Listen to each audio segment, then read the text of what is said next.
Hello everyone, my name is Indira and I hope you all will be doing awesome and I'm sure you are safe and sound in this pandemic. So dear learners, on the behalf of amazing learning platform that is your bright Avishkar, I have come here again with new advanced vocabularies because I want you all to be an advanced English speaker. And I hope previous video was beneficial for you. So without delay, let's get started. Today, our first vocabulary is blurt out, which means to say something to someone without thinking, or we can say abruptly. अब blurt out का मतलब क्या होता है कि फट से बोल देना, बिना सोचे समझे आपके मुंह से कुछ भी निकल जाता है, आप फट से एकदम से बोल देते हैं, तो उसके लिए आप जो है blurt out का यूज़ कर सकते हैं. तो चलिए, जैसे कि हर वीडियो में हम जो है कुछ कंडीशंस लेते हैं, तो चलिए एक कंडीशन ले लेते हैं जिसकी वजह से आप पूरा अच्छे से आपको मीन समझ पाओ आप कि इस वोकैबुलरी को आपको यूज़ किस कंडीशन में करना है. तो कंडीशन आपके पास, जैसे कि आप अपने फ्रेंड्स के साथ मूवी गए हो, थिएटर गए हो मूवी देखने, और आपने प्लान बनाया है कि आप घर में बोलोगे कि आप कहीं स्टडी करने गए थे, but at the same time जब आप घर में आते हैं और आपके पेरेंट पूछते हैं तो आपका कोई एक फ्रेंड जो है वो ब्लर्ट आउट कर देता है. दैट मीन्स वो फट से बोल देता है कि हम तो मूवी देखने गए थे. सो उसमें क्या हुआ कि उसने बिना सोचे समझे विदाउट थिंकिंग उसने जो है फट से वो बात कह दी जो नहीं कहनी थी. तो उसके लिए आप ब्लर्ट आउट का यूज़ कर सकते हैं. या चलिए मैं आपको एक दूसरी कंडीशन देती हूँ कि आपके घर में किसी फैमिली मेम्बर का बर्थडे है एंड आप कुछ सरप्राइज़ प्लान कर रहे हैं, बट क्या होता है कि जैसे वो जिसका बर्थडे है वो इंसान आता है तो आपका एक फैमिली मेम्बर क्या है उसके मुंह से निकल जाता है फट से कि हम तो ये सरप्राइज़ प्लान कर रहे थे, ये है हमारा सरप्राइज़.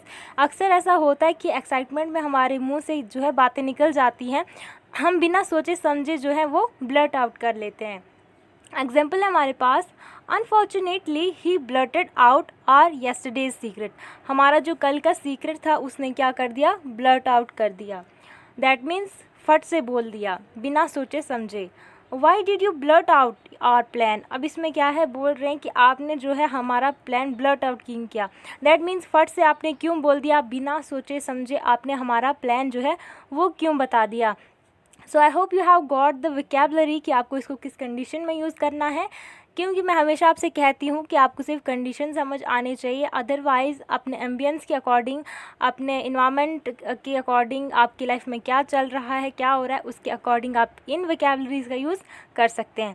तो चलिए देखते हैं, ये थी हमारी फर्स्ट वोकैबुलरी. आई होप आपको अच्छे से समझ आ गया हो. तो देखते हैं हमारी नेक्स्ट वोकैबुलरी जो है हमारे पास गो गेटर, जो कि हमारे पास एक नाउन है, जिसे अगर हिंदी में हम कहें तो इसे कहते हैं अति महत्वाकांक्षी. आई थिंक हिंदी थोड़ी ज़्यादा हो गई, तो चलिए देखते हैं इंग्लिश में सिंपल वे में कि इसको क्या कहते हैं. Someone who is very energetic and determined to be successful specially in business and able to deal with different situations. इसमें क्या है, कोई ऐसा पर्सन जो बहुत ही ज़्यादा एनर्जेटिक हो और डिटरमाइंड हो कि उसे सक्सेसफुल होना ही होना है. स्पेशली कोई वो अगर बिज़नेस कर रहा है, वो उसे बहुत बढ़ाना चाहता है, वो एक बहुत ही सक्सेसफुल बिजनेसमैन बनना चाहता है, और इसके लिए वो कुछ भी कर सकता है. इन द सेंस उसकी लाइफ में जितने भी ऑब्स्टेकल आएंगे, उसकी लाइफ में जितनी भी प्रॉब्लम आएंगी, जैसी भी सिचुएशन को उसको फेस करना होगा वो डेफिनेटली करेगा, because he is very determined कि उसे क्या करना है, एक सक्सेसफुल बिजनेस करना है, एक बहुत ही सक्सेसफुल इंसान बनना है. तो उस वैसे इंसान के लिए जो बहुत ही महत्वाकांक्षी हो, तो उसके लिए आप गो गेटर का यूज़ कर सकते हैं. जैसे आपकी फैमिली में कोई ऐसा पर्सनैलिटी हो सकती है, आपके फ्रेंड सर्कल में, आपके रिलेटिव्स में, तो आप उनको ये टाइटल दे सकते हैं that you are go getter. तो देखते हैं examples. Are you go getter because your behaviour, your determination, इससे पता चल रहा है कि आप तो सक्सेसफुल होना ही चाहते हैं लाइफ में. तो क्या आप गो गेटर हैं, क्या आप महत्वाकांक्षी हैं. My brother is go getter. अपने भाई की तारीफ़ करने के लिए आप यूज़ कर सकते हैं कि yes he is very determined, energetic and he want to be successful specially in his business. So you can say my brother is a good getter. तो ये एक टाइटल भी आप दे सकते हैं, किसी की तारीफ़ में आप इसको यूज़ कर सकते हैं, जो भी व्यक्ति आपके नेबर में, आपकी फैमिली में क्या हो, महत्वाकांक्षी हो. तो आई होप आपको ये वोकैबुलरी समझ आ गई होगी. तो देखते हैं नेक्स्ट. तो नेक्स्ट है हमारे पास इम्पेंडिंग, जिसका मतलब है सर पर. अब सर पर ये वाला सर पे नहीं कि कोई भी फिज़िकली चीज़ आप अपने सर पे डाल रहे हैं या आपके सर पे किसी ने डाल दिए या आप किसी के ऊपर डाल रहे हैं। इसमें क्या है, इसका मतलब वो नहीं है कि फ़िज़िकली आप कुछ डाल रहे हैं। इसका मतलब है an event that is going to happen very soon. कोई भी इवेंट जो बहुत ही जल्दी होने वाला है। कोई शादी हो गई, जैसे हम अपनी डेली लाइफ में इसका यूज़ बहुत ज़्यादा करते हैं कि शादी सर पे है और अभी तक तैयारी नहीं हुई, फंक्शन आ रहा है, दैट मीन्स फंक्शन सर पे है, किसी का बर्थडे सर पे है, मैंने अभी कोई सरप्राइज़ सोचा नहीं। तो ऐसे वाले सेंटेंस का तो हम बहुत ही ज़्यादा यूज़ करते हैं कि सर पे है। इसका मतलब ये है कि वो फंक्शन होने ही वाला है, कोई फेस्टिवल सर पे है, दैट मीन्स वो फेस्टिवल होने वाला है और अब हमारी तो कोई अभी तक तैयारी नहीं है। जितनी भी तैयारी कर लो, लास्ट पे तो यही होता है कि ये आ गई शादी सर पे आ गई, अभी तक कुछ तैयारी नहीं की।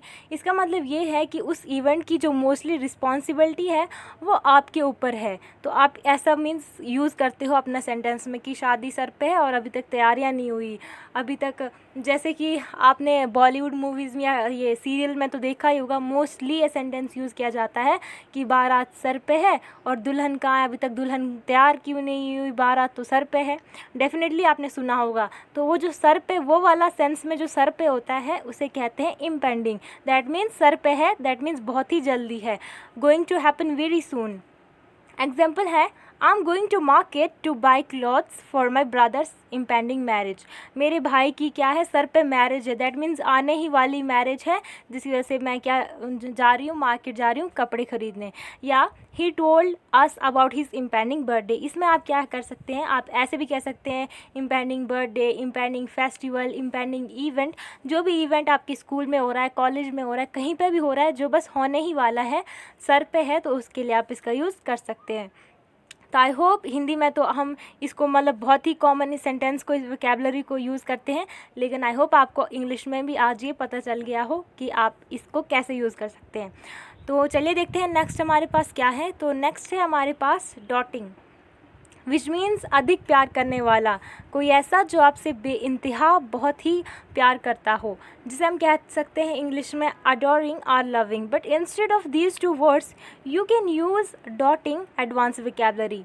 जैसे she is a doting mother, my doting father brought a present for me. इसमें क्या है कि आप कह रहे हैं कि she is a doting mother, आप मीन्स कि उनकी एक तारीफ़ कर रहे हैं कि वो बहुत ही प्यार करने वाली माँ है, वो डेफिनेटली अपने बच्चों से बहुत प्यार करती हैं। या आप अपने पापा से कह सकते हैं that my doting father, that means आप अपने पापा के लिए बता रहे हैं कि वो कितने ज़्यादा लविंग, कितने ज़्यादा अडोरिंग हैं, जिन्होंने मेरे लिए क्या लाया, प्रेजेंट लाया। आप इसको किसी के लिए भी हो सकते हैं, किसी की वाइफ है, किसी का हस्बैंड है, गर्लफ्रेंड, बॉयफ्रेंड, किसी के लिए भी आप यूज़ कर सकते हैं जो क्या हो, अधिक प्यार करने वाले हों।